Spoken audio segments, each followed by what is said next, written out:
Hello, everybody, for another episode of your favorite D&D podcast, probably. It's Cheaper by the Dungeon, with myself, DM Seth, alongside the boys. We got Adam. Hello. Connor. The boys. And Jacob. It's me, one of the other boys. Today, no real bit because I wanted to read a little bit of the feedback we got. Remember in the last mid-roll, I called out for some physics feedback? Oh, no. Oh, this is going to be great. Bring it on. Well, guess what, guys? They only had nice things to say.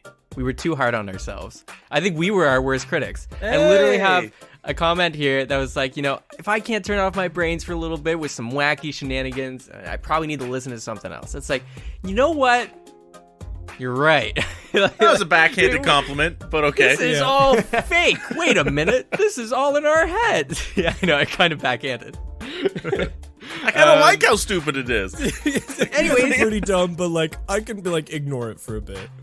Screw physics. Screw feet. Screw measurement. We love you. Thank you for listening. Yeah, thank you for listening.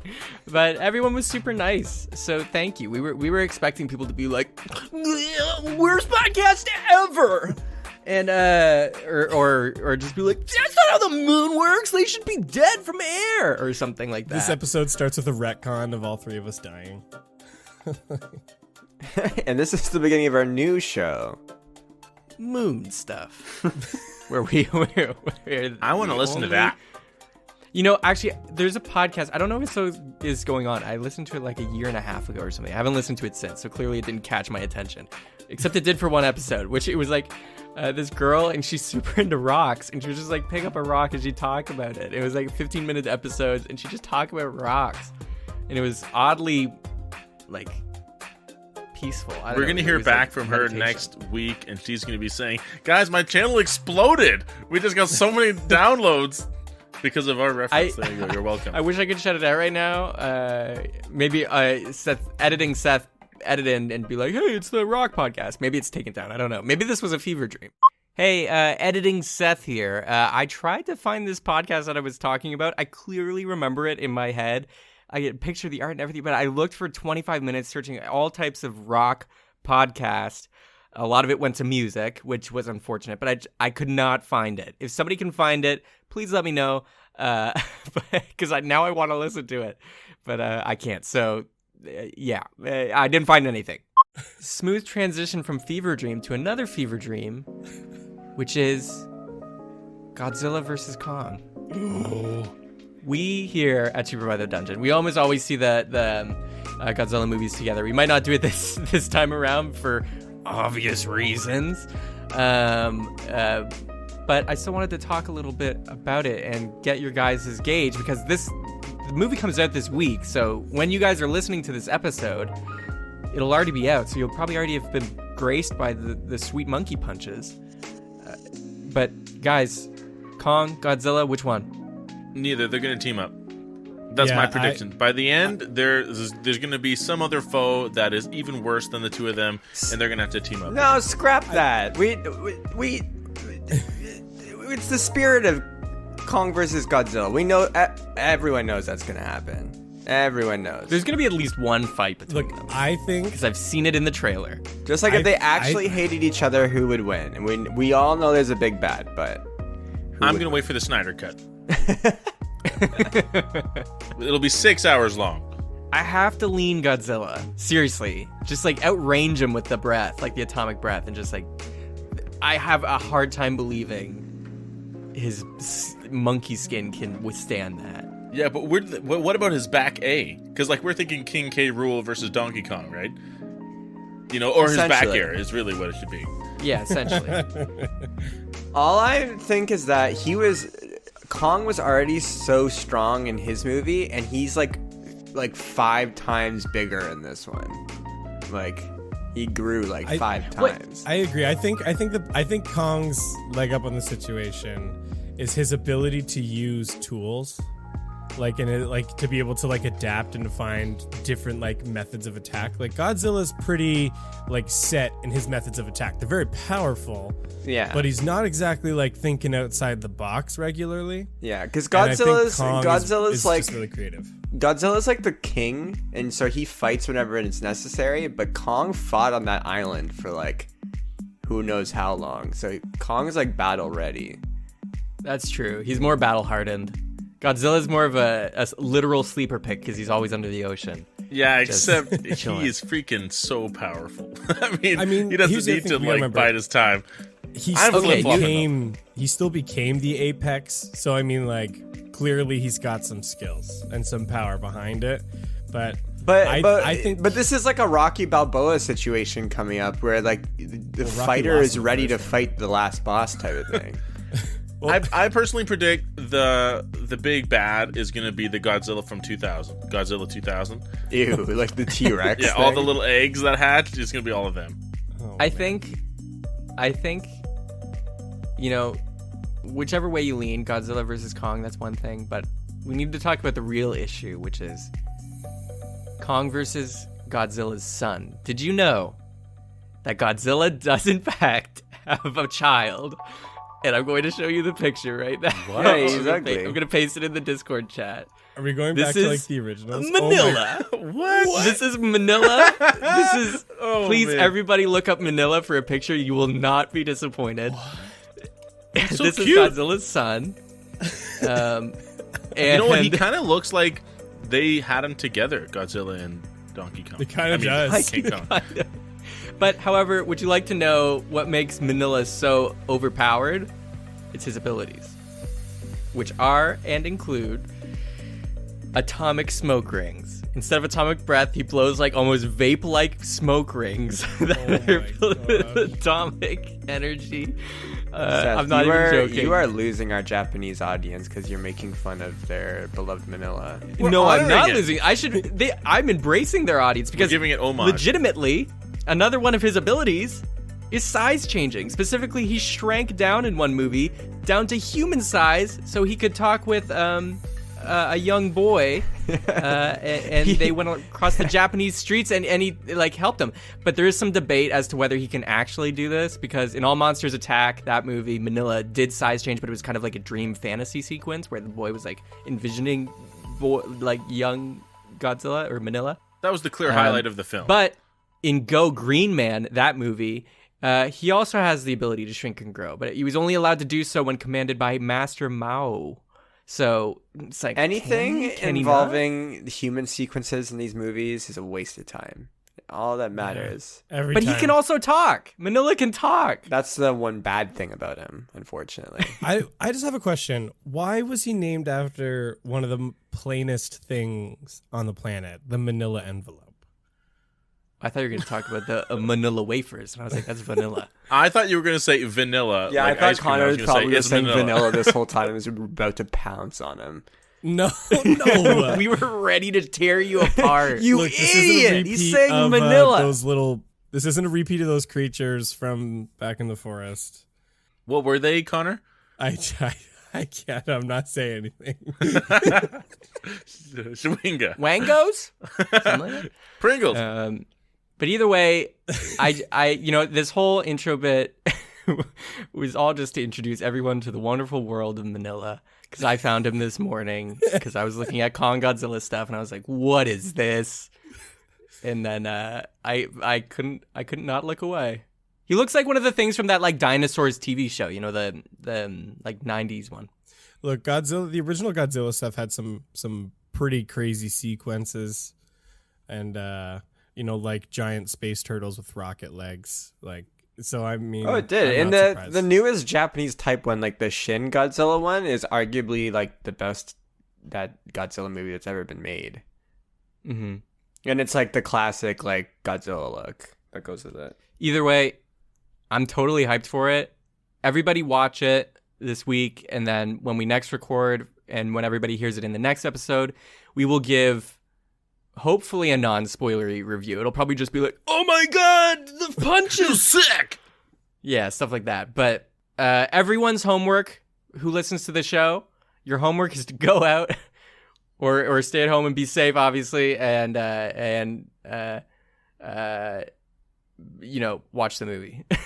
I think it's on Disney Plus, right next to like Caillou or something. Look, it's like 10 minutes in. We should probably start this eventually. Fine. Okay. Womp womp. All right. Time for a recap.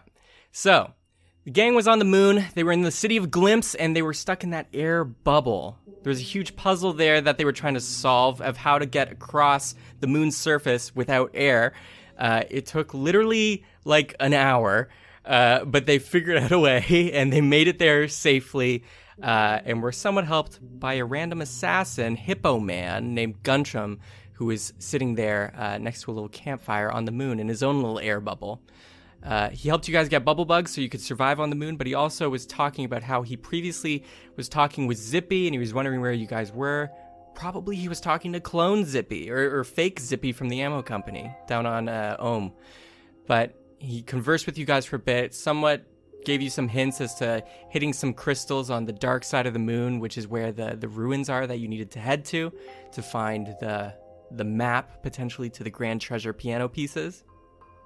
But he also said that he was there to try and assassinate Serial and the Kid.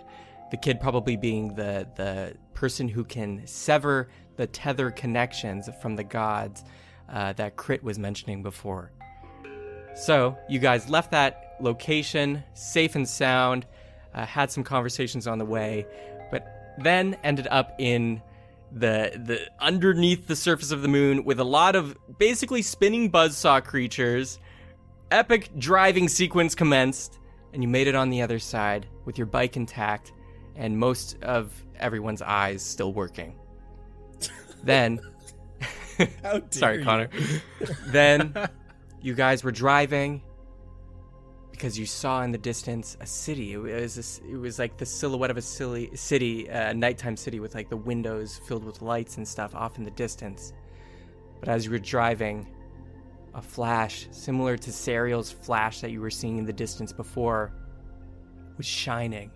Something was following and heading in your direction. This red, flashing light. Could it be another gazer? Could it be something else? We don't know. But you guys were driving along a road, and there was a sign that said, Glimpse Wesnian Outpost. And you kept driving. And that's where we are now. You guys are on the bike. Zippy, you're at, not the wheel, but, the steering for the bike, the handlebars. And you're driving down this road. That was pretty crazy back there.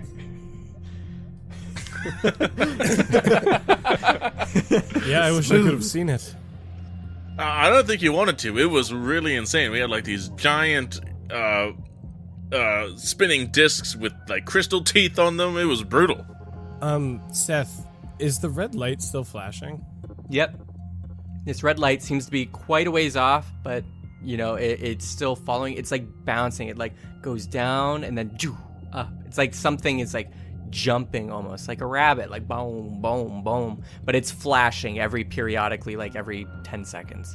Fellas, you mentioned there was a red flashing light earlier. Is it still coming? Should we be concerned? It's hard to tell what it's doing. It's moving in an odd pattern of up and down, and it's flashing. I don't know what to make of it yet. I guess we'll just stay on course for now, but Norman, try and keep an eye on it, and I don't want anything coming at us from behind that we don't see. I will do. And Seth, I just want to look back one more time. Like, we got the red flashing light, but Serial's light was not red. It was like a white color. Yeah, it was white. Do I see, like, trying not to throw off the balance of the bike too much. I do want to look back, and I want to see, is there any white light flashing at all? You look back and you only see red, and it like pulses every now and then. It's not like a consistent brightness. It's just pulsing. I'm beginning to get nervous that maybe Serial maybe that flashing has nothing to do with Serial at all. Maybe it has to do with something bad happening back at Glimpse. Like, maybe something was destroyed or like an explosion. I don't know. Well, it Could can't be, be but- anything we did, right? We've just been out here. My other fear is that maybe it had something to do with Crit. Maybe Serial caught up to them, and that little child that he had, Robin, I think was their name. I don't know. But we're almost where we have to go to get the clue for the grand treasure. We have to stay on point, otherwise, Crit's sacrifice would be for nothing. So I say we go on forward, but I will keep an eye back to see if anything develops. Well, regardless, we're coming up really close to these ruins. Ooh, right, on point. And as you're driving, you can see the buildings come into view. Tall skyscrapers that actually look almost like skyscrapers, like modern day-ish built skyscrapers with some skywalks between them. But the lights that are on the windows actually aren't really lights. They're actually markings, drawn gazer symbols, like the ones you use to teleport from Ohm to the moon. And you can see they're like patched on the walls, other places. It looks like they're kind of their versions of almost elevators, or potentially a way of the old Wesleyan people traversing this city. But this is unlike a city you've ever seen. Orem doesn't look like this. Takul didn't look like this. This is like massive. And you're driving down these actual streets. Wow. So freaking cool. And you can see overhead, as the red flashes, there's this large, almost moon-like object hanging in the sky. It only is illuminated when the red pulses. You can see the light wraps around it, and you can see it's kind of like a moon that is cracked open like an egg. And it's like just floating there in the sky, quite a ways above the skyscrapers. And you keep driving and turning and going down. Thankfully, this city and the roads are grid-like. It's not like a bunch of one-ways or windy, curvy roads. It's very grid-like, very structured. And you just keep going straight. Everyone, make a perception check. Well, it's a natural one. Don't even need to roll a second. Darian, honestly, probably what would have happened even if you didn't get a natural one. I got a natural 20. Oh. Ooh, that's better than my 22. Nice. A little glimmer, a little light catches your eye from inside one of the buildings, and you pull the bike to a halt, Zippy. And you dismount as you look in through these windows, but the windows are all smashed out. This is a ruinous area. There's no real windows or glass. There's just muddied rocks and everything. But you can look inside, and it seems like this was once almost like a restaurant or something. But since you rolled a natural 20, you go inside, open the door, and you look. There's like booths, but they're like stony and decrepit, like it's very ancient. Imagine a restaurant from today, but it's like 1,000 years in the future, right? You see a sign on the wall. It says Hooters. I'm just picturing like the Blade Runner movie, the newer one, where they go to like the desert area and it's like an old casino and it's like Yeah, kind of like that. Yeah. But you look under a booth and you see some shoes and a little monocle placed on top of these boots. And the glimmer of light caught your eye for some reason. Do you want to pick them up?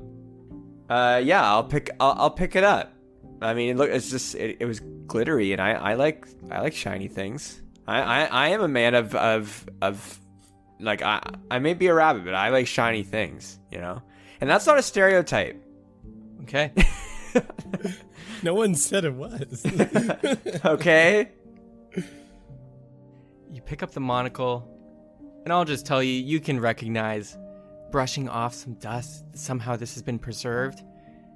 But it's gazer glass. It's a gazer glass monocle. Essentially, you have your own personal little telescope that you can use to, if you're standing on one of the symbols to another symbol, you can use it and zip around without the telescope. Wait, so you have your own. Wait, what? So this thing allows me to transports me to different geyser platforms? Mm-hmm. Only where there's geyser platforms available, though. But are there a lot? Not just here, but anywhere? No, there's not too many anywhere. But however, the boots that you got as well, you look on the bottom, and they have 2 symbols like imprinted the bottom of their feet. These are really old, grody boots, but on the soles of these boots, you can see there's geyser symbols. And as you lift them up, you can see 2 small geyser symbols imprinted on the ground. Henceforth, with these boots, you can create 2 points. Oh. Hey. Get it? Yeah. So you can make one symbol one place, another symbol somewhere else, and if you need to, zip between, no matter the distance. Get me off this moon. But however, for long distance, the telescope will be needed. Monocle is for short distance. So to go back to I couldn't just think of the platform we left from down on Earth, right? On Ohm. Yeah, but you need a telescope to get to that one. Yeah. Right. But any of these platforms, you said there was different platforms around this area I could just use. Yeah, if you saw one, say there's a skywalk between 2 skyscrapers, and there's usually symbols over attached to the buildings just over where the building meets the bridge. You could zip right up there. Oh, well. They don't call me Zip for nothing, right? Pew, pew, pew. And never say I didn't give you nothing on a nat 20. I'm slowly becoming more of my namesake. Guys, look at these cool boots and monocle eyepiece that I have. I don't think the monocle looks too good on me, but I'll keep it. You know what? It gives you a really sophisticated look. It really makes you look like your intelligence went up by 100%. Oh, that doesn't look right on my stat sheet, but I'll take your word for it. Seth, just quickly while we're stopped, all these runes are around us. I look at the tattoo I have with Mir's blood on my arm. And it's, as far as I know, it's this, as far as Normandy knows, it's the symbol of Westnia. It's kind of it's like their sigil, basically. Mm-hmm. Do I see any of that paraphernalia, like that iconography on the buildings? Do I get any kind of, I guess I just want to know if I see any connection between the two, like the writing on the walls. Investigation check. Ooh, okay. I hope I roll good. Oh, 13. With a 13, you just see on the ground in this restaurant as you follow Zippy in, you're looking behind the counter, and you can see on the floor underneath something circular, and you pick it up, and you're brushing it off, and it's grimy and old and corroded, but you can see faintly this probably was a coin in Wesnian times, and it does have a symbol, like that Wesnian symbol on it that's on your arm. I take it and with my thumb I brush off, and so I can see kind of in the dust and the smear the symbol. Hey, let me see that. I might get a good look with my monocle. Oh yeah, sure. Look, Zip, it matches my tattoo perfectly. Does it? Look. I mean, yeah, I guess it's pretty similar. I don't know. It's not all circles are the same, I don't know. It looks about the same to me. What's Darian, that was good. Over this here, Darian. So over here. We're over here. Darian, I appreciate the liberty, though. Darian's still standing by the booth where Zippy found the boots and monocle. He hasn't really moved. Seth, can Norman and I see anything? It looks just very much the same as Adam's tattoos, eh? Yeah. It seems to be pretty much the same symbol. As far as you can tell, it's a very old coin, but you can tell the bits and pieces there to make up the symbol. It's not like a chocolate coin. If I bend it, what happens? No, Zip, don't! You try to bend it, and it's so old and corroded, it just snaps. Oh! Well, now we can share it. It's your piece. Well, then maybe we could share the boots that you found. Norman, why did you get a Wesleyan symbol tattooed on you in the first place? Why Oh. Wesleyan?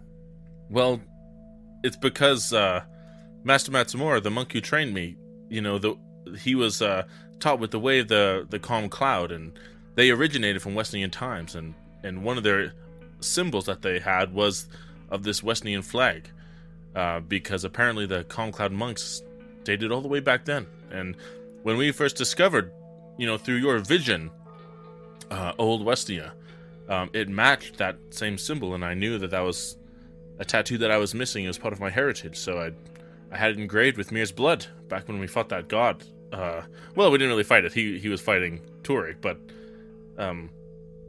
yeah. So now it's always a part of me. Getting a tattoo from Master Matsumura, I guess it's kind of like getting an ex-boyfriend's name tattooed on you. You probably regret that now, don't you? Well, no, because the way of the calm cloud, their virtues are still good. I try to cling on to those, as we all do with any relationship we have. Try to remember the good and go from there. I hope, anyway. Darian, does that reference the boyfriend thing kind of make sense with like your dad carving his pain onto your heart? It's the same thing. Oh, we've talked about this before. Oh. Do you mind elaborating a little, Zippy, on what you mean by that? Not really. It was Do you guys want to grab a booth? DM, I'd like to look at, is there like any back doors to like an office space or anything? You look, and there seems to be like an entranceway. There's no doors or anything. It's just like open doorways. But you can see it leads into a back area, which was probably a kitchen, as you can like see. But all of this doesn't look like this is not clearly like tavern stuff, right? I'm just trying to discern, was there any sign of like violence, or is everything still neatly scattered? Like, has it been pilfered? Is everything still neatly hanging? Like, what's its state? Well, to me, this seems like a civilization that's been gone for years. Yeah, it's hard to tell if there was like violence, but you could probably assume, piecing together that the buildings are relatively intact. Like all the damage in the buildings is just from time, but it seems like potentially just naturally Abandoned. decaying. Yeah, abandoned. Okay. That story I read about the two moons, that we've kind of figured out was likely the observation of a division happening. Do I have any kind of idea of what the date of that was? Of that account, or that story? That account would have been about 1,200 years ago for you in Feywild time. You guys, from what you've been describing in the sky, I think that fractured object floating, is the shell of a division. I wonder if that process is what wiped them out here. It seemed to be in pretty close proximity, and I'm sure there was quite the overwhelming power that emerged from that. A division? What's that? It's a great video game. Valentine taught us back in his, Yeah, the PowerPoint presentation. yeah, but that the gods, when they go through a division, they enter into a chrysalis or an egg type state where the two new bodies of the gods are formed. And so I from a story that I read growing up from back in the Feywild, I think if you're a patron, you can find the original document to read it yourself. There was an account there was an account of the gazers observing a division. They saw a second moon in the sky. I wonder if this was it, and it's come to the dark side of the moon, so they couldn't see it anymore. But if that's what really took out this city, or at least it would be a reason for them to leave, because who knows what they were expecting to come out of there. Yeah, maybe it was abandoned before the results. I wonder if I'm going to go to the window of the diner, and I'm going to look up at this cracked, quote unquote, this cracked egg. You go out to the window and stare up. And you can actually notice in the sky now, there's lots of like gray specks just floating in and floating around, kind of like dust in the air. It's more closer, the dust gets more concentrated as you look closer to the moon. Like it seems like it's almost raining down, but it can't rain down because of the gravity. But yeah, you look and it seems like a moon that's cracked open like an egg. I wonder if there's a way that we can get up there and see. What do you guys think of? Yeah, I'm kind of wary about getting up there. If it is the product of a division of the gods, then oh man, that sounds like a death wish to me. But what do you guys? We still have the piano key on us, right? We do. Yes, there's supposed to be a key here that is supposed to unlock on how we're going to be able to find the remaining pieces. We haven't pressed it in a while, and I wonder if it would resonate at all to lead us closer to it if we used it or something. That's not a bad idea, but did you described there was a larger structure in this city, right? One that kind of stood above the others? Yeah, I definitely well, there is. It's right. It's close to the egg. It is. You can see there's almost a CN Tower-esque type building, or Empire State Building type tower that stands taller than the rest. It doesn't fully reach the moon, obviously, but it is the tallest tower. I feel like if there was going to be some kind of object or method of using this key to find the other pieces, as we're led to believe it's here, that, I don't know, it seems like that would be our best bet. And you don't want to use the key now for fear of something happening, or? Well, in the past, I've known it to make a lot of noise, and we're kind of being pursued, last I heard. It might be a little bit of a homing beacon to whoever's after us. I think that's a good idea. I think it's a good point. Maybe we should wait until the last moment to use it. That's a good idea, then. All right, well, I guess we should just head to the big tower down the way. We can speed there pretty fast. I'd say we need to just get this out of the way, guys. Here, Darian, I'll lead you to the bike. You all hop on the bike, and you see the tall tower as it illuminates with a flush of red light. You head towards the tallest tower in the city, heading down the streets. It seems abandoned. It seems spooky. Probably haunted, but you're going down, and then you take a right and a left, and you end up into this almost courtyard. It's almost like a little park area, and I say it's like a park because it's filled with foliage. You see, it's this wide open area right in front of the tall tower that reaches up and is directly underneath the moon, this fake moon. Egg Moon, I guess. Eggman? Oh. What was the name of his egg? You remember? Okay, side tangent. Sonic Battle Adventure Battle 2. Remember that Egg Moon? It's not that, but maybe. Who knows? We're gonna get sued. I'm sorry. But you're here in this courtyard, and you can see the walls of the towers here have this foliage growing off them like moss, but it's gray. It's gray flowers blooming off the side, but they don't seem to be alive. And there seems to be the dust. It was actually gray flower petals. And it's raining down from where the egg crack is down into this courtyard, where there is a large statue of this queen-like statue with this royal presence with their hands cupped down onto the ground, and the statue is like kneeling on both knees, but they have a queen crown, and you can see this face has 4 eyes. It has eyes where humans would have eyes, and then another set slitted in below, and this wider mouth that like just kind of like droops down. You've never even seen or heard of a race that looks like this, but you could probably assume it's Wesnian.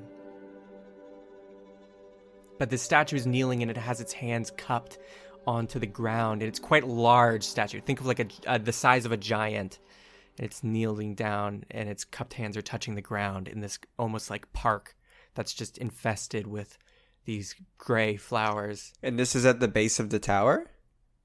And this is in the little courtyard area right in front of the tower. It's like, think of like the city where it like opens up and there's a little park in this center square that's surrounded by skyscrapers.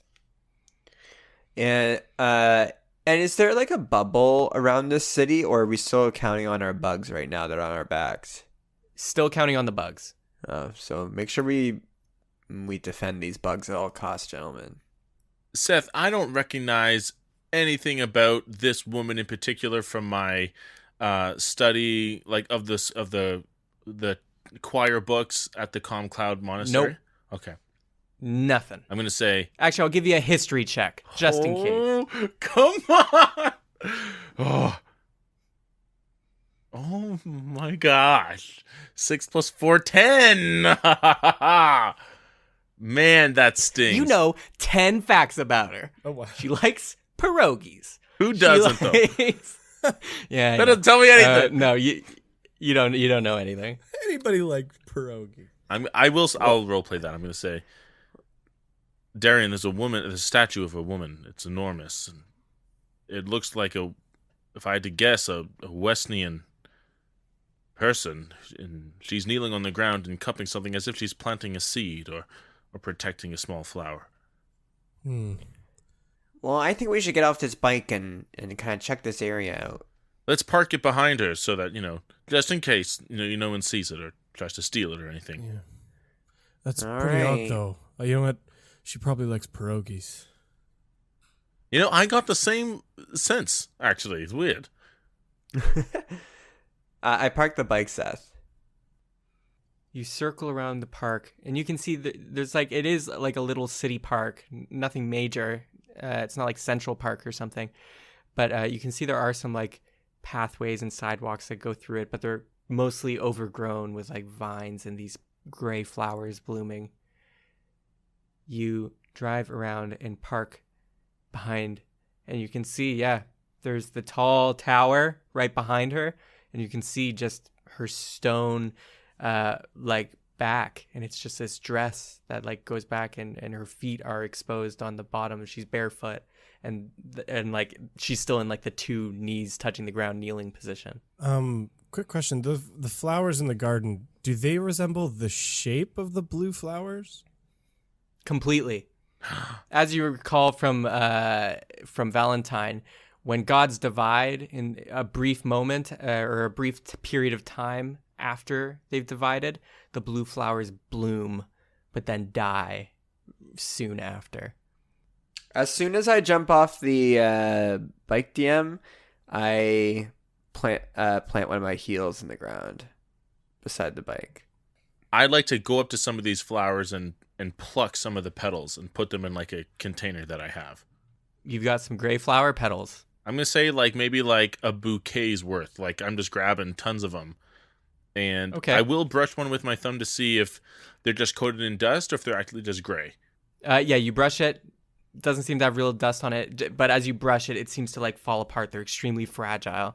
Okay. So as you brush it kind of roughly, you see it literally turns into dust in your hands. Okay. I'm going to raise my voice and call back to the guys on the bike. I'm going to say, if Lou Blanca was here many years ago, he would have been thrilled.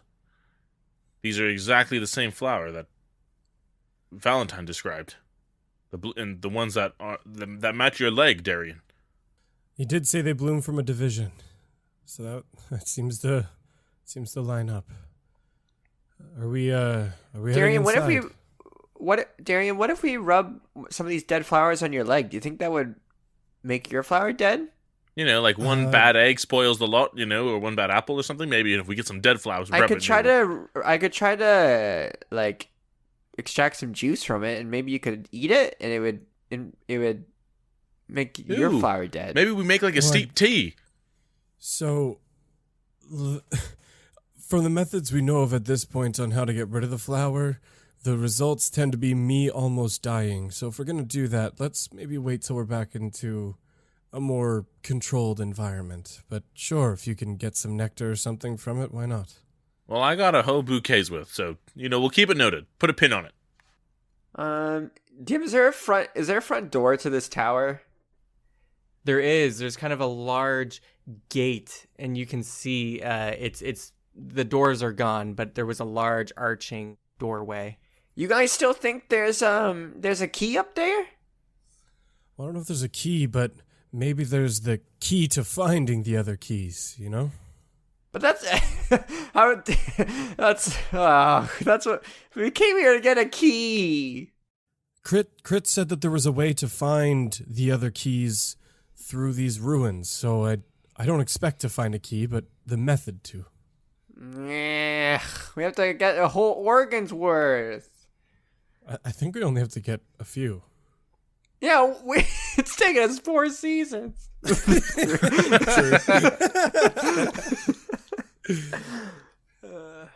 Do you all want to go inside? Like, do you all want to go in the tower? Yeah. I do. This garden sucks. It's just dead stuff.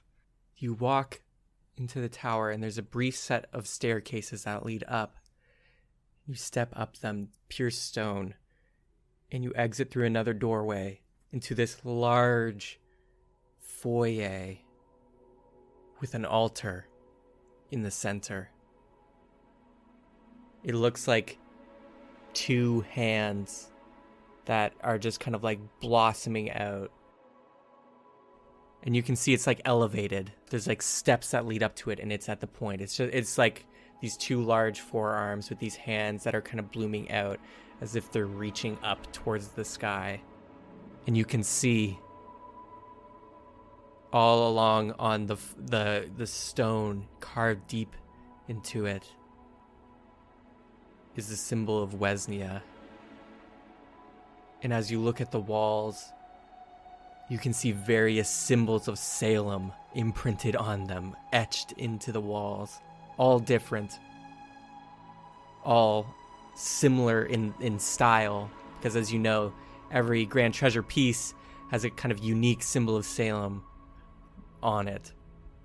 But they all kind of follow the relative same formation of lines that intersect and in a large circle at some point on the symbol.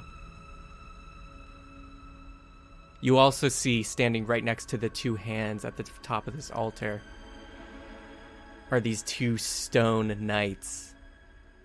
One with a sword planted into the ground as their 2 hands rest on top of the hilt, and another with a shield just holding right in front of them these full suits of armor. Are there pews in this room? There are no pews in this room. So it's open space aside from the altar. Yeah, and as you look up, you can see the bulk of this skyscraper is hollow. Like, there's balconies and spaces all along the walls. But there's a empty space in the center above the hands that goes all the way to the top. Can anyone make any heads or tail of all this? What is this? I don't know, but I got a bad feeling about those 2 knights, that's for sure. Guys, this is striking me not as a place of research. It feels to me like a place of worship. You know, I wonder if it was both. The worship of research, perhaps. Well, worship of Salem. Their ultimate goals and pursuits of him and his mysteries and these grand treasures that he's hidden. Because, I mean, if this god was really powerful enough to hide these powerful artifacts and items, how powerful was he himself or themselves? A flush of red cascades into the room, just piercing through the window holes. You see red, and as you look, you can all tell the light is coming closer and it's bouncing. The light is just like sometimes bending around the towers. You can't really see the direct light, but you see it for a second as it's bouncing between the skyscrapers. But it's still a ways off, but it's coming. Does it look physical? It looks like a ball of energy. It looks like a ball of energy, a ball of light. Don't like that very much. I'll draw my sword. Yeah, we'll go to the altar then. I'm going to stay a few steps back, closer towards the windows, while they kind of figure this out. You see the hands are just there, and they're like reaching out. They're connected at the wrist, but it's two hands that kind of blossom out and have an open space in between them. You could put an object in there. They're quite big hands, but it seems to have, a place for an item to go. And this ball of energy is getting closer and closer. Yeah, it's on the outskirts of the city right now. Guys, we gotta hurry up. We don't have much time. I don't like that red energy. Does anyone else feel the same way? No, I'm not a fan. From how it's described, it's a little unnerving. Well, what do we think? Does the key go in the hand? I don't know. I'm not good at puzzles. Someone help me. The key can resonate into any object. Just put it in the hands and see what happens. We think, but we're sure it's this hand. Isn't there two I think hands? they're together, like a joint thing, are they not? Zip. Just put it in between. Maybe it'll levitate there. Darian, do you agree to that? I mean, I've got nothing else unless you want to just like throw a cup there and see what happens. Okay. There isn't like a piano hidden in this room. This isn't a diversion. This seems like we're getting baited to do this. I don't know. We probably are, and we're probably gonna have to fight something very shortly. But, well, I mean, it's that or we start climbing to the top of this tower. All right. I'll try the piano key, putting it in the hands or pushing it in, whatever makes sense. You're all there, standing behind Zippy. As Zippy, you drop it into the hands. You see the hands. They start to move. They look exactly like stone, but all of a sudden they move as if they're alive. Like they don't move jaggedy like stone. It moves as if they're real hands. And they just fold over each other, cupping the key. Hey, give that back! I pull Darian back a step. Oh, okay. All of a sudden, the square pit, like it's like square after square after square. It's like, like layers of cake that like lead up to this one singular spot where the hands are, and the two knights are on two other levels lower. But you can see the square, like the stone around it starts slowly rising, like encasing this little square where the hands were. So you back off a bit, Zippy, as it just comes up and it forms kind of like a box. The stone is like molding and forms a box that closes over top of the key and the hand. So it's just a pure stone box now, and you can see flashes of light, like little lights just start tracing all around the top of the box. And it forms somewhat of a keyboard, but with Wesnian language keys. Huh. What do you do? Seth, are you describing like a computer keyboard or like a piano keyboard? Like a computer keyboard. Oh! That's Oh, what I not nearly thought. as exciting for Normandy. I was like, damn. Yeah, I thought a piano key. Okay, keyboard. What the heck is that thing? Different approach. Norman, can you interpret Wesnian symbology at all? I can try. I'm familiar with a little bit, although I didn't know it was Wesnian at the time. I just thought they were Calm Cloud Monk symbols. Seth, I'd like to try to decipher some of this. Okay. Roll history check again. Yeah. I don't want to roll that one. How about performance? 13 plus 4, 17. Okay. You look at it, and it looks like a lot of gobbledygook. Okay. You could maybe make out a few symbols as something you've seen before, but you have zero direct translations for this. But you probably feel confident at giving it a shot. First off, are any of them glowing or anything like that? No, they've all just been etched, and they have like, they look like if you press them, they'll sink in, like a keyboard. We have to hurry up. Norman. Either just smash the keys or do something else. Guys, stand back. And if they move back, I don't wait for them to. Like I wait for them to, but if they don't, I don't force them to. I'm gonna press basically where like the enter key is. You hit the enter key, and it sinks in, and it lights up. Like it has like basically where the enter symbol or like, you know, a letter key would be, that symbol lights up. Oh boy. I press another one. Wait, is this like we pressed the first thing in a series of sequence and it recorded that first input? Yeah, essentially. Oh, so it's just like there's a sequence somewhere. Mm-hmm. Did any of the symbols on the keyboard match any symbols around the room? Nope. Maybe the knights have the answers.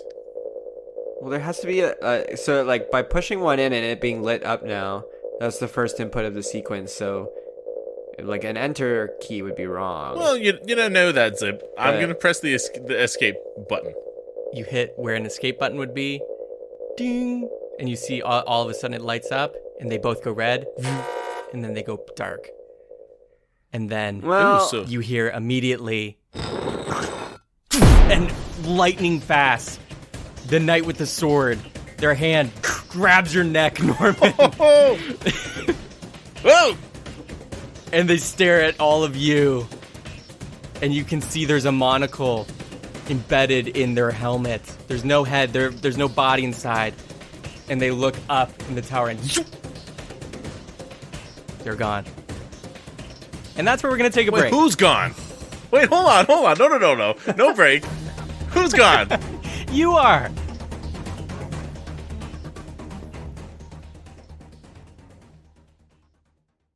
Heyo, cheapskates. Mid-roll Seth here.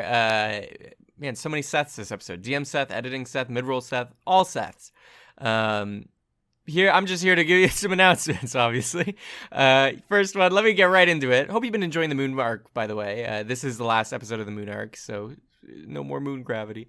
But I think it's been fun, and I think you'll see where the rest of the season may be heading after this one, or the second half. But before we get to that, announcements, like I said. First, huge shout out to our legend tier patron, Randy. You are the best. You're amazing. Such a light in our stars. Yeah. Is that a compliment? Is that a compliment? I'm sorry, Randy. Randy, I should have thought this out. I'll do better on the next one. But anyways, thank you, Randy, as always.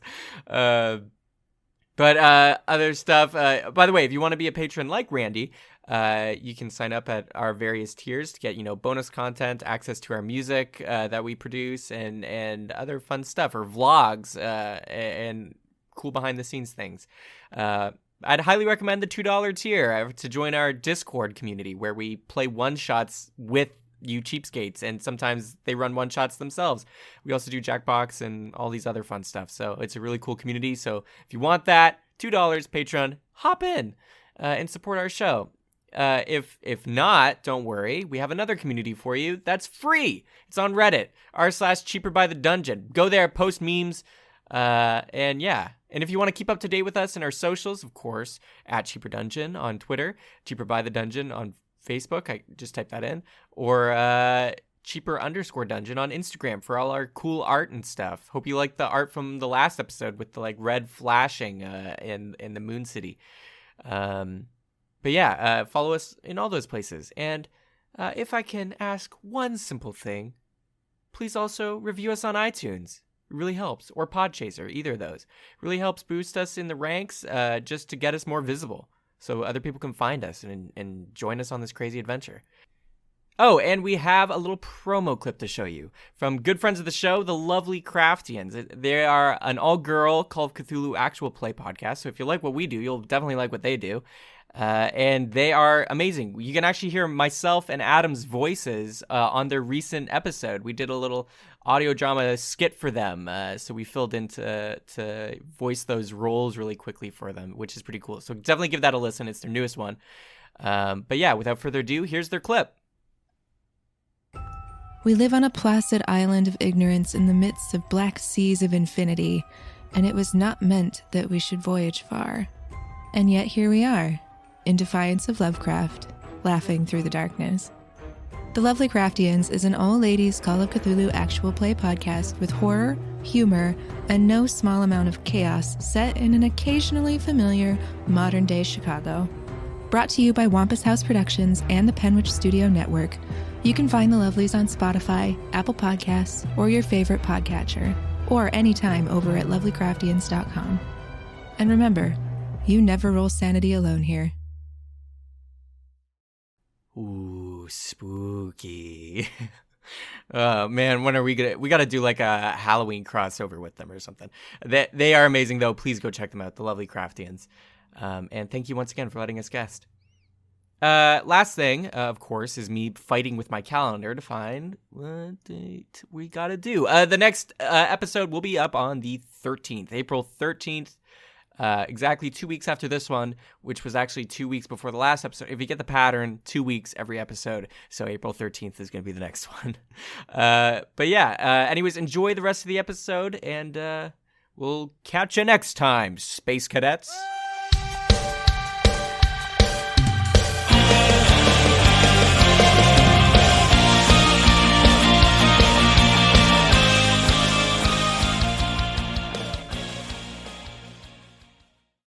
And we're back. You guys are at the altar. You entered in probably the wrong password. It could be right. Maybe that's what was supposed to happen. The Sword Knight grabbed your neck, Norman, and zipped away. Zippy and Darian, you just look at each other and you're like, what? Like before you could even act, they're gone. Zippy and Norman, you're just staring at each other. And cut to Norman.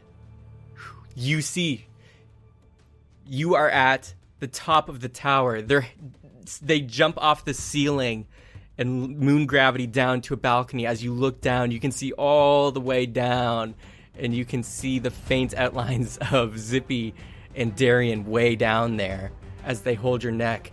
This is a King Kong situation. Yeah, Oh my God. I know, that's why I led up to it. But they take you, Norman, and they're turning, and they're clutching your throat. And they're starting to walk to a doorway that leads to outside. Norman! I try to break free. I say, Darian, we ought to go get him. He's way up there. with my one hand, I try to break free. Make a strength check. Oh boy. How did he get up there, Zip? He just is gone suddenly. And then he was suddenly up there. 2. You try to break free, Norman. No avail. Like they teleported? No, they grabbed him because he he hit the escape key for whatever. I mean, the far top left key, and then they grabbed him, and then I'm gonna shout from where I am. Don't hit the top left key! Zippy, you can see where that knight was standing. There's 2 similar symbols on the ground, like the ones that your boots leave behind for the gazer symbols. So it seems like they probably had the same thing underneath their shoes. like Zippy, do you see anything? Any method they used to get I up don't know there? how that would help me though, because I can't see where they would have gone to. Because Seth says I have to see it. Well, but if you looked up at the monocle, you could potentially see it. Well, no, I don't think so, because they're on a platform. I would have to see You the. haven't tried yet. But I don't try stupid things. All the time. It was a symbol on the ceiling that after they landed up on top, like upside down, they moon floated over to the balcony. Darian, I see something up there. Because I tried. Okay, Darian, you're just gonna have to trust me here. You might feel a certain sense of ear popping or elevation change. So, and then I just jump and grab Darian, and then I put on the monocle, and I look up at the symbol, and I think teleport.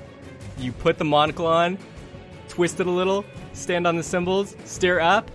You can faintly see the light at the top of this tower, and you're upside down, and you're immediately drifting from the ground because you're orientating yourself. You're upside down, and you can see as you're floating upside down, you see Norman getting carried out the doorway to the edge of the skyscraper.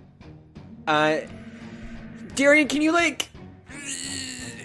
we're falling, Darian, and we need to get closer to that platform. Can you do anything? Push air gust, something? Which direction? Tap my shoulder the direction. I tap in the direction. Holding Zippy, I spin him around me to try and like twist our momentum to shift us towards the platform. Okay.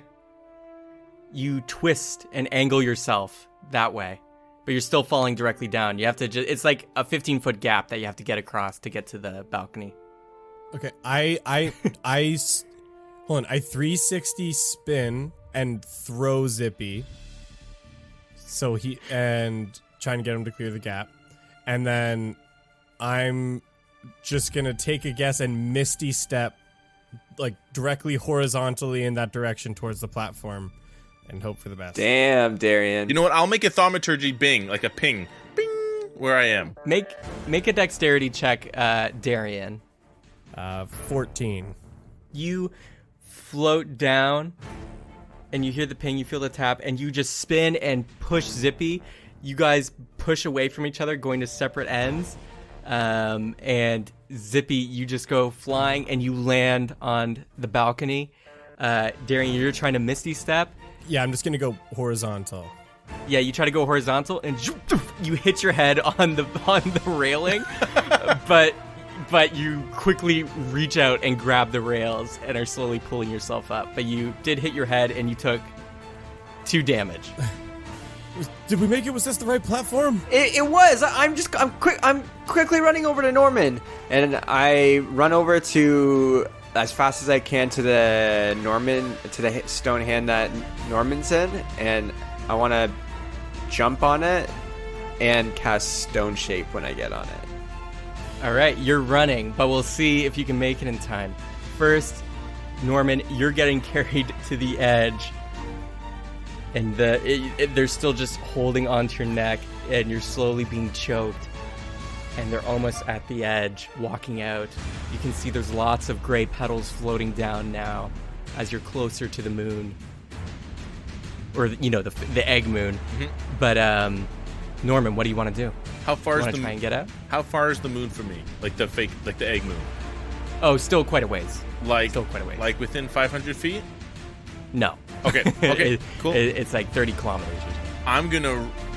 I'm gonna grab this iron being, like wrap my hands around him, and I'm gonna say, "My name is merely Norman D," and I'm gonna activate my mirror tattoo. I'm gonna cast Dimension Door, grabbing him. I want the two of us to Dimension Door 500 feet to the south into open air. Okay. You open a dimension door beneath you, and Zippy, as you're jumping, slow-mo trying to do Stone Shape, before you do, you see a door open beneath them, and they fall through, and you see them appear just 500 feet out from the tower, just hanging over the open air. And now my mirror tattoo allows me to cast 2 spells in 1 turn. I'm going to let him go and cast Dimension Door by myself to land back on that tower by myself. Nice. He's still holding onto your neck, though. So I teleport myself from my current location. So I guess that's up to you to decide if he comes with me or not. Well, you guys are still touching, right? Yeah, you're still touching. He's still got a firm grip on your neck.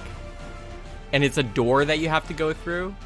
I will allow you to try and break free, but if you can't break free, it's coming with you. Okay, cool. It was worth a shot.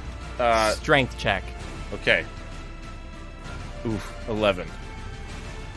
Norman, you try to break free, and they're still holding your neck, but you can't do it, but you cast Dimension Door anyways, and you see a door opens up just like at an angle, so you guys are kind of falling into it, and you fall in again, and you appear at the edge. However, this time, they're holding you out, not over the edge, but they're turned around and they're holding it out towards Zippy and Darian's direction, so their backs to the edge. Okay. You're still standing on the edge. Zippy, here's your chance. I'm gonna, you gotta try and land Stone Shape on him. I will make you make an Arcana check. All right. Yeah, I jump on the hand as quickly as I could have made it. They teleported away and then immediately back. It doesn't change anything, though. And It was a natural 1. You go to like touch them and Stone Shape, and you can see they dig their sword. They have their sword in their left hand, and they're holding you with their right hand. They dig their sword into their belly to free their other hand, and the sword just pierces through to the other side, and they grab your neck, Zippy, and they're holding you up now. You both are being chokeholded as blind Darian is down the hallway. Darian! They got me. Careful! He has his sword! You got this, man. This got so much worse so quickly. Oh my gosh. I'm blind, guys. I'm going to activate my Ganala mail, and I'm going to activate Fury of the Lion, and I'm going to run over and grab the stone giant and attempt to break its grasp on Norman. It takes me a sec to find his arm because I'm blind, but I'm hoping my predatory instincts kind of kick in from the Ganala mail to help me target the arm a little bit better. Roll strength. Hey, 18 plus 4, 22. You go, and with all your strength there, you grab and you're fiddling around. You can feel something like a stony hand, and you pull with all your might, and your Ganala mail roaring, and you can just see the fingers break, and you snap them off. And Norman, you fall to the floor as their hand is destroyed. They kind of turn, look at it, put it down to their side, and they just turn around with Zippy in their hand, and they outstretch Zippy over the edge. Wow. Norman, but you are free. You're kind of coughing and on your knees, getting your breath back. Okay, I'm going to pull up my sword, and I'm going to strike it, and I'm going to try to use my psychic blades to make it stop. Okay, roll the hit. Oh, man. Does 21 hit? 21 hits. Oh, yes. Okay. Okay, so first it's 1d8, and it's 5d6 of psychic damage. Here, I'll roll that right now. That's 20 points of psychic damage to this thing. On top of my 7. So 27 altogether. You strike them in the back with 7 damage. Chink. A bit of stone crumbles off their back. You feel the psychic damage leave you and go into them, but it doesn't affect them at all. They're just a suit of armor. There's nobody inside. No brain to psychically damage. They are invulnerable to that attack. Oh. And you can see all of a sudden little etchings start dragging, little light etchings start going from their feet all the way up their body. Everybody make a wisdom saving throw. Oh, man. 13. 17. This is 16 plus 8. You feel around them, all of a sudden, a burst of magic energy just washes over the area very quickly. And only you, Norman, feel it, but gravity intensifies on you. And you stay on your knees. You go back to them, and your hands are on the ground of the tower here. And but it doesn't affect you, Zippy, or Darian, because you saved. And they release you, Zippy, expecting you to plummet, but you're just slowly moon gravity falling in front of them. What do you want to do, Zippy? I want to...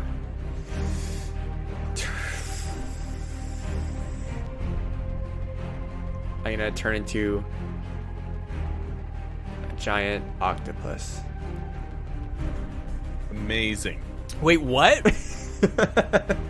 Yeah, I'm gonna turn into I take one sip of water, and we're already at octopus. I'm gonna turn into a giant octopus and use it to restrain this guy. Okay.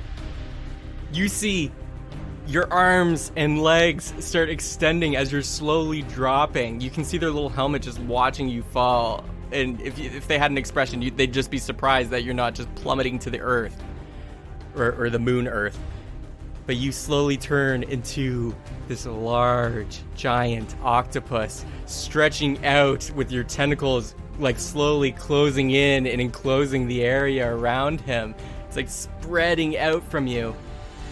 And you can see your bubble bug still is just on your head, your octopus head, like a little backpack providing you air. And you go to restrain them. Make a strength check. Great. I have these new stats. Can I get a bloop bloop for octopuses? Bloop, bloop, bloop, bloop, bloop, bloop. Hey, why octopus? Because it can hold on to things. Yeah, because it can like restrain. It's huge. 13 plus 3, 16. Okay, that beats mine. So you, like your tentacle wraps around it and it tightens up and its arms are pulled to its sides as you have this stone knight in your arms.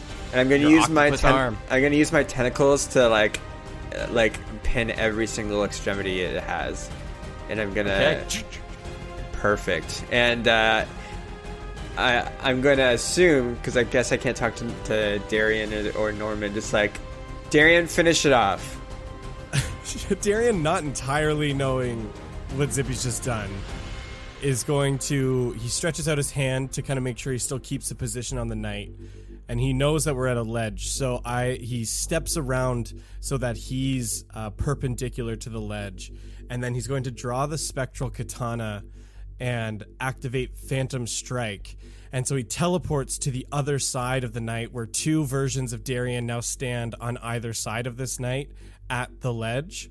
And I'm going to attack. And then, so that stacks. I get advantage on all attacks against the enemy for the next turn, but I'm blind, which causes disadvantage, so it just cancels out to regular attacks. So it negates. And that stacks with my attack of the lion, which gives me +2 to attack and +2 damage as well. So let's roll the hit. It's going to be very difficult for me to miss, just as a side. Just don't hit me. Fun fact: Natural one. It's currently a +13 to hit. Yeah, so I mean, still not a great roll, but that's 19. Good enough. Yep. And wow, that was a 2. So that's a 15 to hit. That probably doesn't hit. That one doesn't. The first one does, though. Okay, so gonna roll. I'm also actually with my bonus action gonna activate Planar Warrior, which gives me an extra D8 damage. That's 24 damage.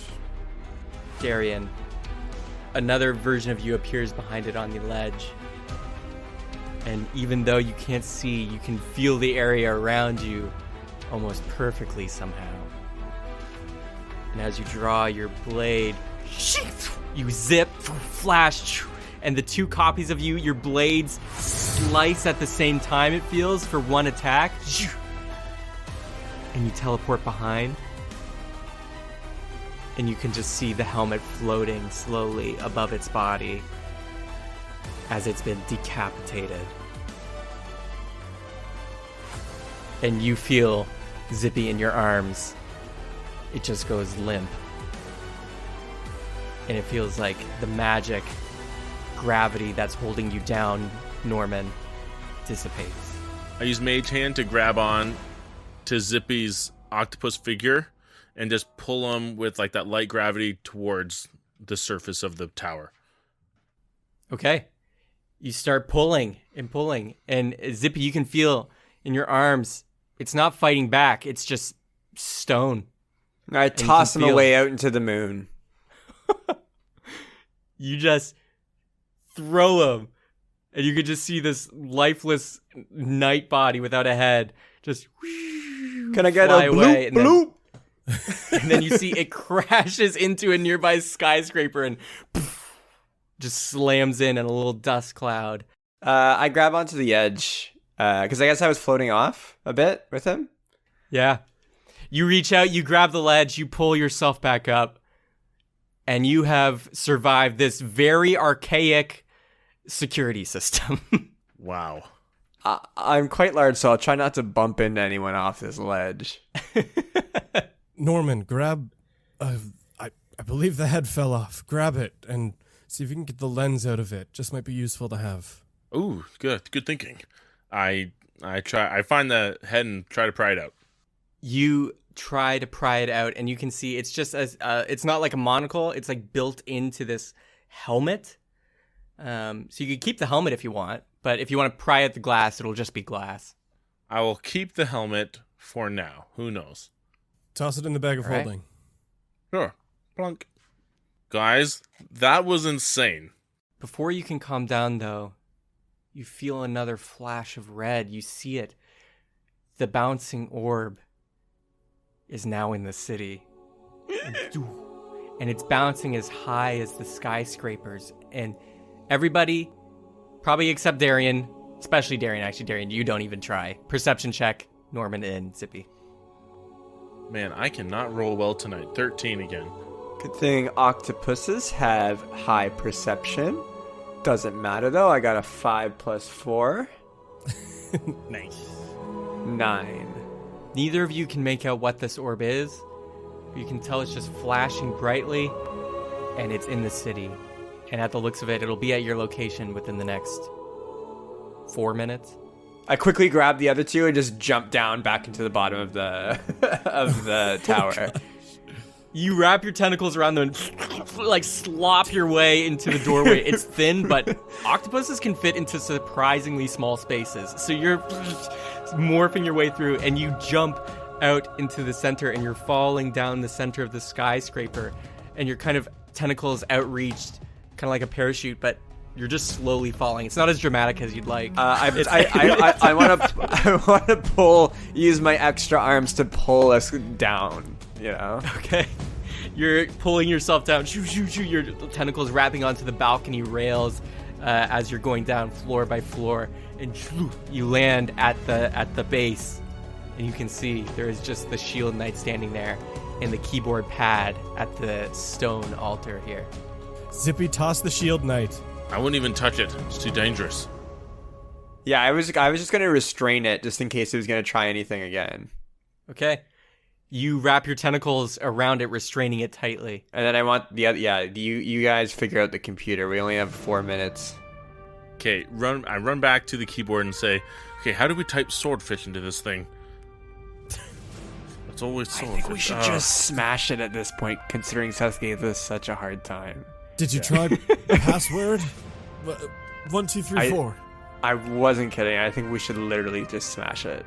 Do it. Well, I just don't have a means to smash it. I mean, it's stone. Start pushing more keys, I guess. Yeah. All right. I don't have anything that could smash through those stone. Do you know what? that I'm gonna- stone box. I'm going to take a moment absentmindedly. I'm going to feel towards my chest to where my Royce or my Lennox medallion used to hang. And I'm just going to... Norman's going to feel very stupid doing this. But last time, when he was in that giant cube, he kind of said a prayer. Not understanding what he was doing. He's just going to close his eyes. Say, Royce,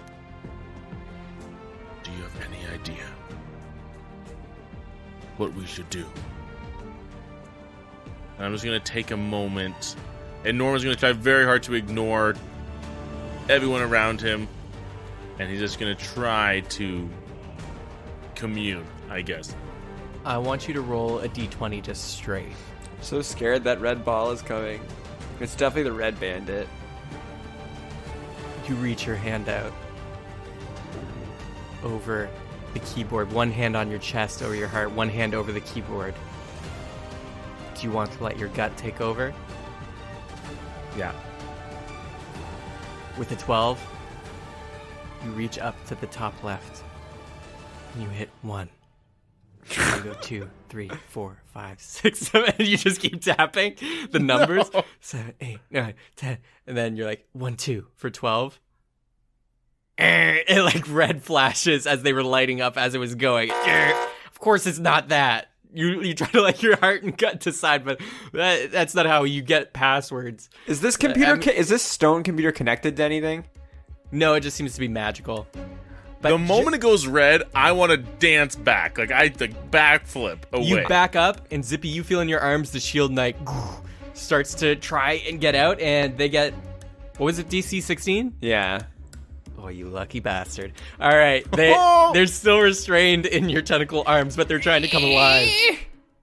I say at this point, we either take it and try to quickly get back to Crit somehow. There may be a way. And get Crit, or we just take it and we just keep trying sequences for the next couple episodes. And we just need to get out of here though. This stone box is embedded in the pillar, so you'll have to somehow destroy it to get it out. I mean, I have like stone shaped things, but First order of business though, Zippy, what do you want to do about this stone knight in your arms? well, I have to leave this up to them. I have to just keep restraining it, right? Because it's now basically activated, right? Yeah. So yeah, I'm just. You should I have mean, just chucked it into space. You see the red light hits the ground, and you all turn around, and it flushes really bright into the room, and you can see it's in the garden, the park outside. It bounces once more high. Man, I'm going to ready a spell.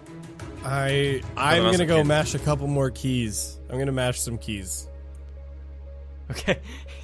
You go mashing keys, just slamming it. You don't know what you're pressing. And you just see Zippy and Norman. You just see it like they light up, go red, and the shield guy is just still like squirming, but he's not getting out. He's just like, he's like, let me act as a security guard. before this red thing happens, there, like, just thinking, there has to be. It can't just only be crit. Like, there has to be some way people know this sequence of codes, beyond just like what's talked about at the crit place. Well, Crit But, like, had to figure it out somehow, right? Yeah, So, I mean, and so I think if there's some whatever happens next, I think if there's office rooms or some type of room, I think that's what we need to do next. But that's up to you guys, because I have to. That's a good idea. I'm blind, so like I'm gonna be zero help with any kind of visual cipher. Hopefully you can discourse with this red thing coming up, and Norman should go and look for it, because he is the only one who knows Wesney stuff. He would recognize a weird sequence. Yeah, are there any other rooms in this like main floor? I will let There must be. everyone very quickly make an investigation check as a last-ditch effort. I'm gonna stand at the keyboard and mash. So there's no point. 13 for medium. Mine is just a 16. Norman and Zippy, you're looking quickly around the room, trying to see some sort of pattern, but you see nothing in this foyer here. I swear to God, if we come here for nothing. Are there any other rooms in this main floor? There's side rooms that are like, you know, the windows and doors are blasted out. But you We see can't leave Zippy behind. coming down, it's like a light. You're mashing the keyboard and you all look up as you see it's like starting from the top floor. The flash is burning out. It's like voo, voo, voo, voo, voo, voo. It's as it's coming down as the person's descending from their jump. And it's lighting up every floor as they go down. And they land at the doorway. And you hear tap, tap, tap as they head up the stairs. And you can see it's just this red orb blinding light. And you can see it starts getting brighter, but thinner. It stops shining outwards, and it quickly contracts, and it's like a laser beam shoots out from it, and the stone shield knight's head just gets blown off. And it goes limp in your arms, Zippy. And you see the light goes down, and you can see behind the light, the red light, is someone familiar. Paige? It's Paige. No, it's not. Come on. No way. You see what was causing the red light was this orb that's transfixed to this like mechanical arm that is attached to this large backpack. It's like this mechanical arm that holds out this orb in front of them. Gary Goo?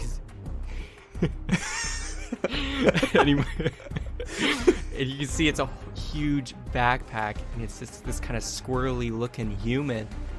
Mongo. Oh. Any last guesses? It's Jesse. The red bandit.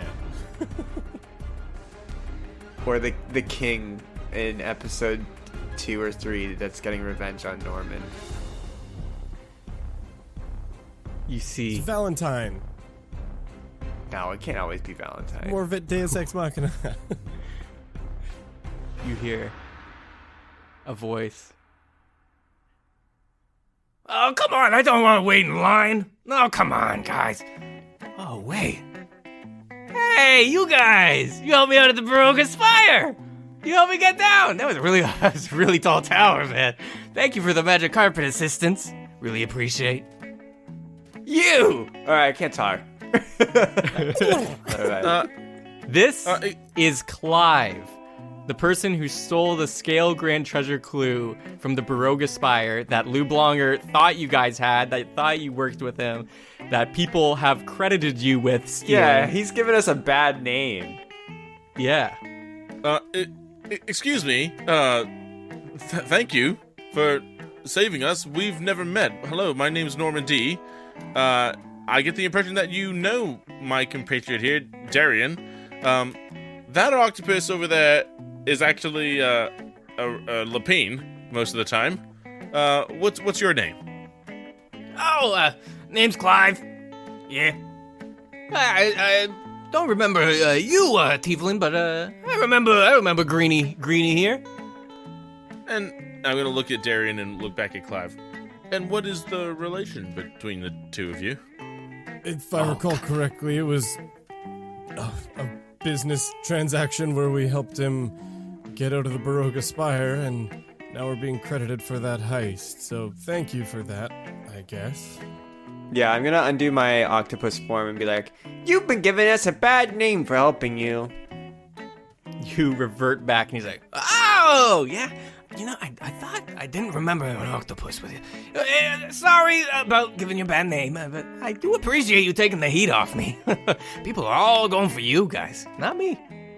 Yeah, well, I mean, that may be true, but Finders Keepers here with this Grand Treasure clue. Oh, you guys got... All right, good. Congratulations. I mean, this is where we live. This isn't a clue. Get out of our house. No. I've been here a lot of times. There's no squatters rules. Well, maybe you have. I don't know how long you've been here. It's been like a couple of weeks since my last visit. Wait, Clive, you've been here before? Oh, yeah, tons of times. I just bring stuff. By the way, you guys using the altar? Can I just need to scan my stuff and go. What do you mean, scan your stuff? Like, put my stuff in, see if it's Grand Treasure, see if it leads anywhere, and then go. I got lots of stuff I gotta test. Oh, is that what these hands are?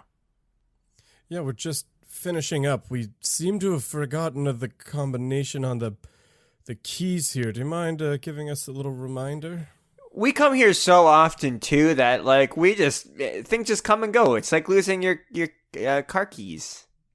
Yeah, we typically don't even have to bother writing it down, but, we should have. And our Late clues night are last usually on night. point. We're hardly ever here, actually. Yeah, no worries. I mean, kind of weird that you guys forgot to comment. Wait, you guys are greeters, right? Like, True Blue, we got specialized cloaks from Combe himself. Yeah, why else would we oh, be you're here? those kind.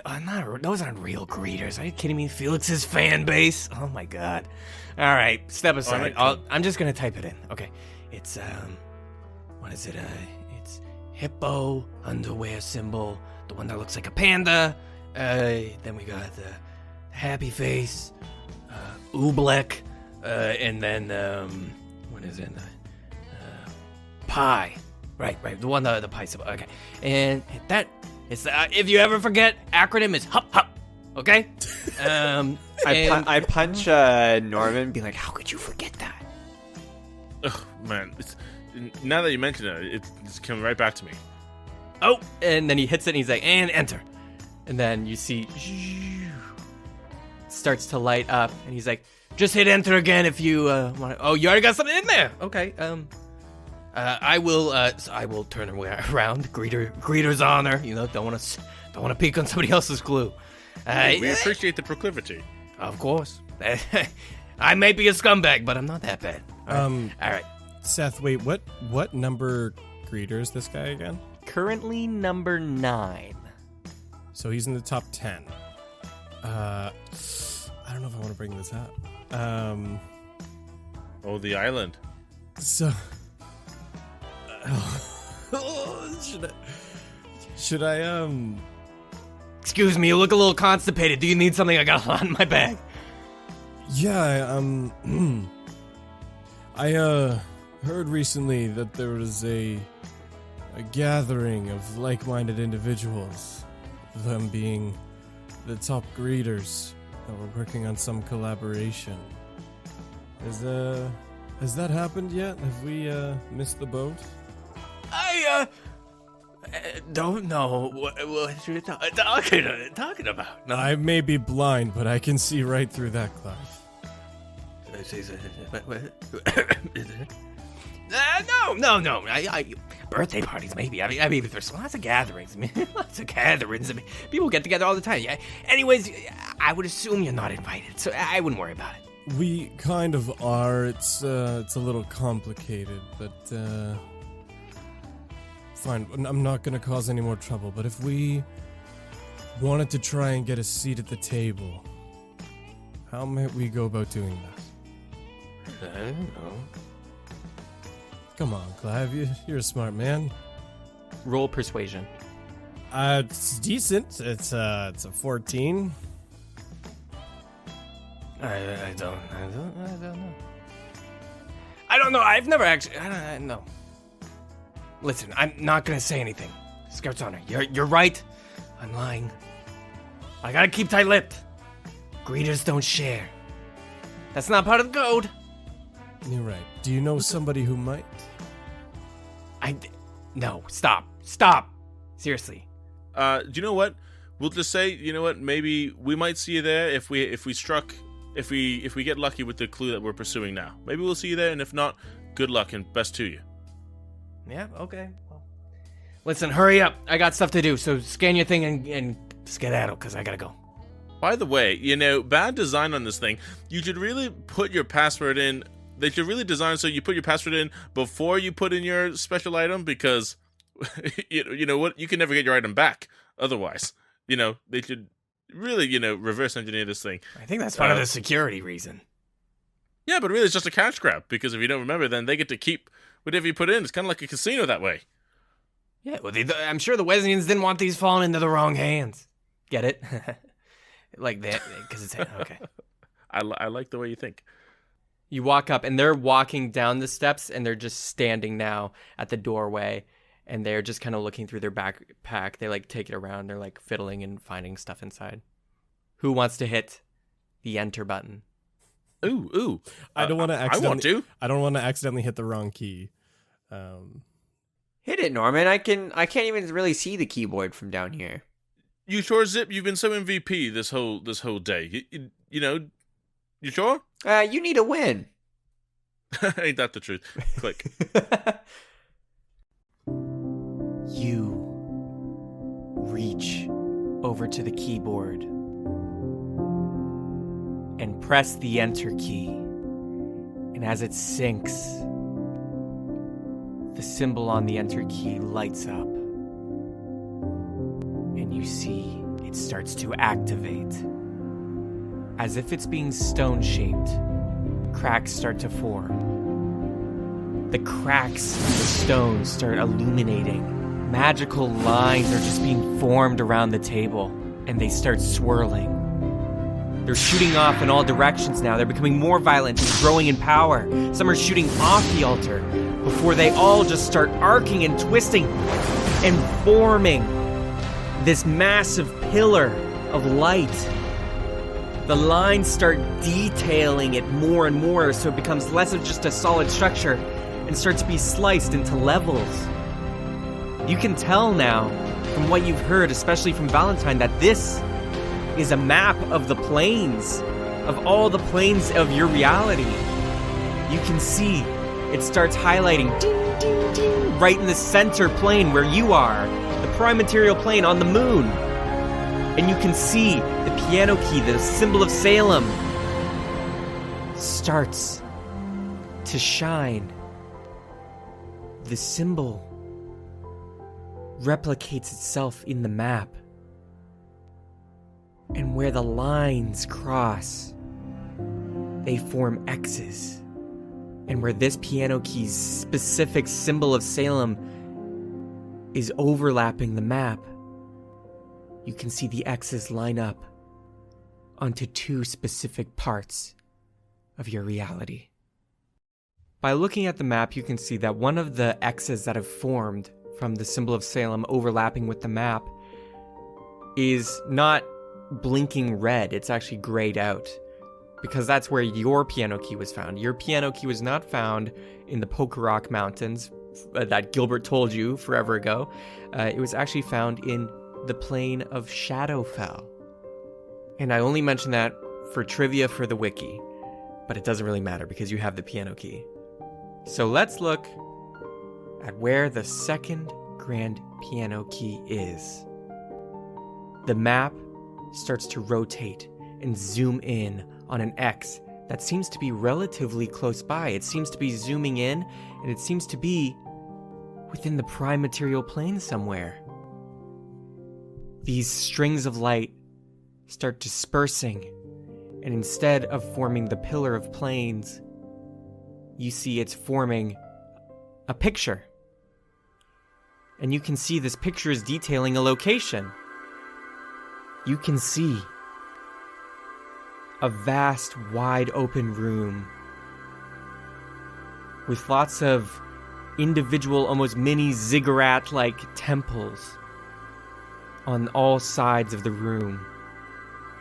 It seems like a vault. And at the top of each of these ziggurats are relics that you can see. And the lines, the magic lines, are moving like the camera further into the room. And you can see it starts focusing on one specific tower. And it climbs up the stairs to this relic that's encased in this glass at the top. And there is a pool of liquid in a bowl with a piano key floating on the top. Now that is what you gotta find for your second Grand Treasure piano key.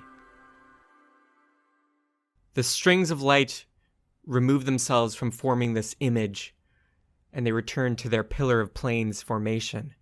And you can see an X is also formed somewhere, not in the prime material planes, but somewhere a handful of planes lower. You are already aware of this, but this X is near the bottom, in the deep.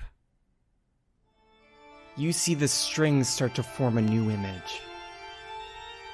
An image of an elaborate cathedral with a large, dark, obsidian spiked throne.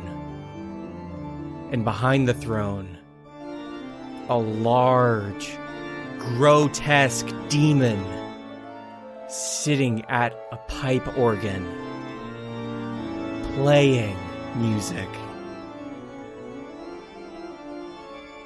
They are just getting lost in the music and playing and playing and playing.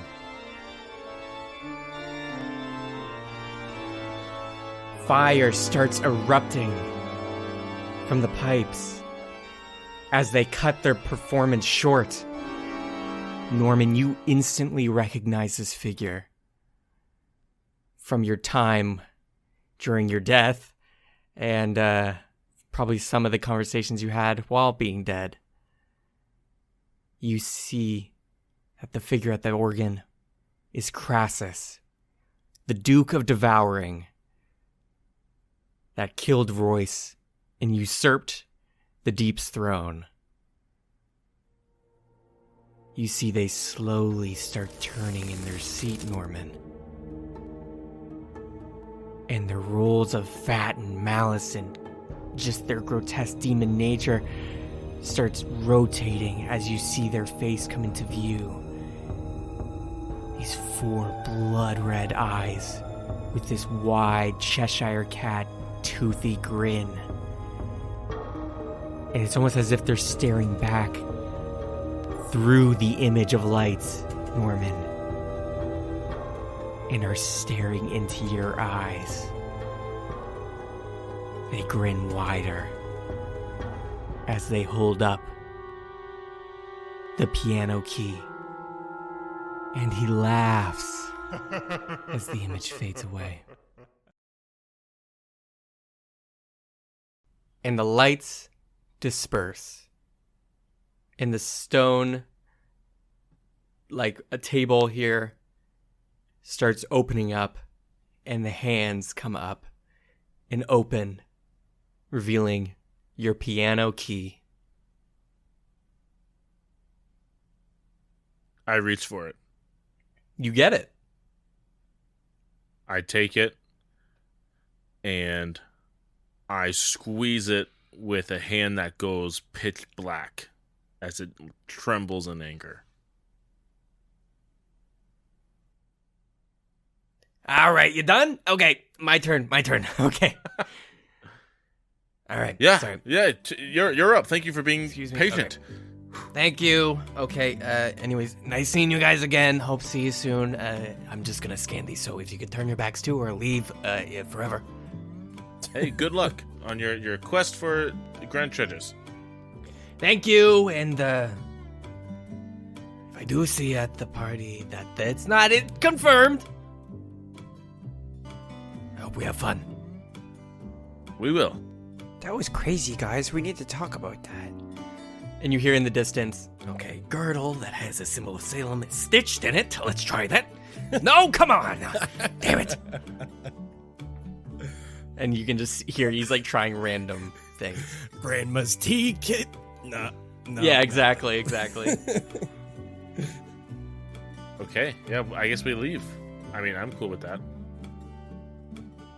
Wait, we did you a favor back at the Spire. Can you do... Hey, turn around. Okay, I'm turning I want around. you to see. Can you just quickly get us off this moon? We don't have to travel all the way back. We did you a favor. Can you just transport us back down to Leek's Garden quick? Hold That'd be real up. nice. Carrot that grew in an oddly similar shape to Salem thing. Okay, put that back. Okay, sorry, what? Can you do something with us quick? Can you put us back at Leek's Garden? We just don't want to have to travel all the way back to the city, you know? Greeter stuff. Leek's Garden? Why'd you come in there? Oh my god. Talk about the old ways. Tons of clues. Well, where did you come in? Dude, there's a super simple... I literally spawned on the dark side. How did you do that? Really? It's not a gate, but it leads you to the... Actually, maybe I shouldn't talk about it now that you guys didn't know about them.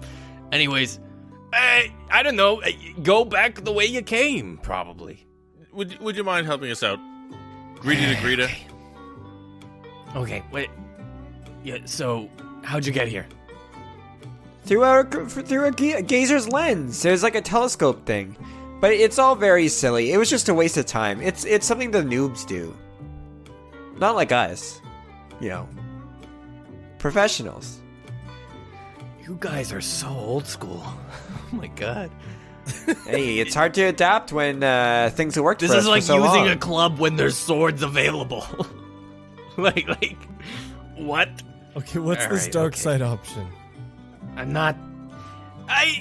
Okay, Gazer Glass. Yeah, as Gazer Glass works, you just gotta be standing on a symbol. I don't know if you knew this. You stand on a symbol, you can see another one and you zip. So Yeah, there's we a- knew there's a that, but we need symbol to get near back here. to Leek's Garden. We don't want to have to use the big lenses. Unless there's one close to here. Well, I mean, all we need is just a teleport. We need a symbol down here that we can see one back on Earth. Yeah, you saying there's a Or, I symbol mean, near oh. here? Look, There's symbols on all the walls, on the floor. There's a million symbols around. Oh, of course. I didn't realize you could use these ones. I thought they had to be on the floor. My mistake. Sorry. Wow. The things you forget with too much experience. And that's Listen, okay, some people need to verbally process things. I'm glad I could be a sounding board, but I'm pretty sure you guys can figure this out. What? That was the method you used then. No, that's not what I did. What did you do? Shit, why did I say? Nah, it's what I did. I take it back. Come on. You said there was another No. route. What's the sword? We helped you at the spire. Oh my god. Look, I've had an accident recently, and I've lost my sight. No, you haven't. Your pants are dry. Clever. Oh, it's on the back. Sorry, I'm looking at you from the front. What's this dark side path? Well, it's not gonna take you to Leaks Garden, so it doesn't matter. Oh, but we might need it on a future occasion. Well, why don't you find it on future occasion? Listen, I've helped you guys enough. If you want anything more from me, you gotta give me something. Give me one of your stuff. They don't call me Clive the Scavenger for nothing. We don't really have much to offer you. You seem quite proficient on your own, but... Do you want this pink blouse of reversing your digestive tract whenever dragons are nearby? Holy fuck, yes. All right, here you go. And I toss it to him. When dragons are nearby? Yeah. Damn. Not bad. Kind of stretchy. How's it look? And he holds it up to his chest. Oh, it suits your color for sure. You look great. How would you know? That's the point. Quiet. Quiet, Zippy. There, I knew I could trust you. Knew that from the moment I saw you. You guys are always helping a hand. Thank you for the dress. Okay. Here. Okay. So you what do you got? Gazer glass, you gotta go back to the Leaks Garden, right? Yeah, we do, but you just mentioned there was a bit of a shortcut here for the dark side of the moon. Yes. It's a ways off. It's northeast from here. You just keep going that way and you'll find... Do you guys see any white crystals while you came here? Hit one of those. You'll find kind of a portal, somewhat. And it basically just connects that point to Sanguine, so... No way. Of course, that makes so much sense. Of course, Crit was in Sanguine when I first met him. Yeah. Don't know Crit. Glad he used the portal. That's what it does. Is there a crystal on the other side, or where does the other side lead in Sanguine? No, the crystal just opens up the stairway to get to it. It's just look for the one crystal that's sticking out. Okay, but if we wanted to come through Sanguine, what does it look like on the Sanguine side? Oh, it's underneath the sea. It's in one of the glass rooms. It's 5th level down. Ask for Jamie. It's not his real name, but call him Jamie.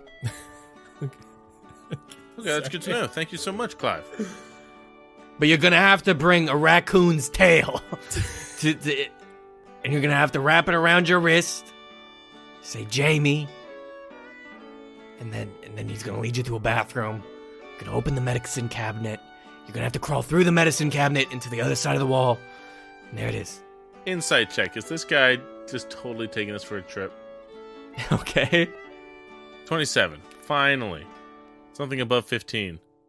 Yes, that is. He seems to be truthful. Okay.